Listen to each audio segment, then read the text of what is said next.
এই তোমরা না একটু বোকা, বুঝেছো কেন বলছি জানো? এই যে আলীর তাওয়াক্কুল দেখো, ফাতেমাকে পছন্দ হয়েছে, কোনো ঘোরাঘুরি নাই, সোজা গিয়ে বাপকে অ্যাটাক। আপনার মেয়েকে বিয়ে করব, আপনি দিবেন কিনা তাই বলেন।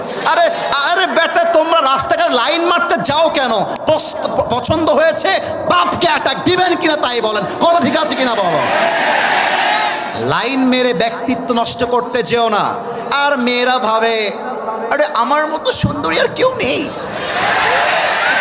মেয়েদের বোঝা উচিত রাজশাহীতেই মেয়ে নাই, গোদাগাড়িতেও মেয়ে আছে, রংপুরেও মেয়ে আছে, দিনাজপুরেও মেয়ে আছে, ঢাকায়ও মেয়ে আছে।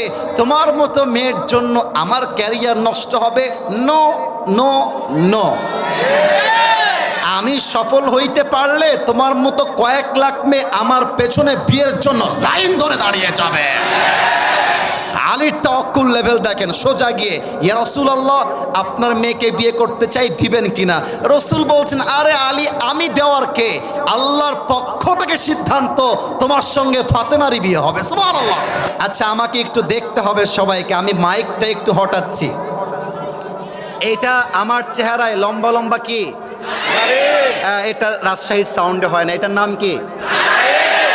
আমাকে পাম দিলে হবে না, সত্য বলতে হবে। এই যে আমি দাড়িটা রেখেছি যুবক বয়সে, এই সত্য কথা বলতে হবে গো, মিথ্যা কথা বলেন না। আমাকে কি দাড়ি রেখে আনস্মার্ট লাগছে না স্মার্ট লাগছে বলেন তো? খ্যাত লাগছে না সুন্দর লাগছে? অনেক মেয়ে দেখবেন দাড়ি দেখলে বিয়ে করতে চায় না। আরে বেটা, মাথায় রাখবা, যেই মেয়ে দাড়ি দেখলে পছন্দ করতে চায় না, ওর জন্য বিটিএস এর হিজড়া ছাড়া সেকেন্ড কোন অপশন নাই। যুবক ভাইরা বলো বলো বলো বলো বলো বলো।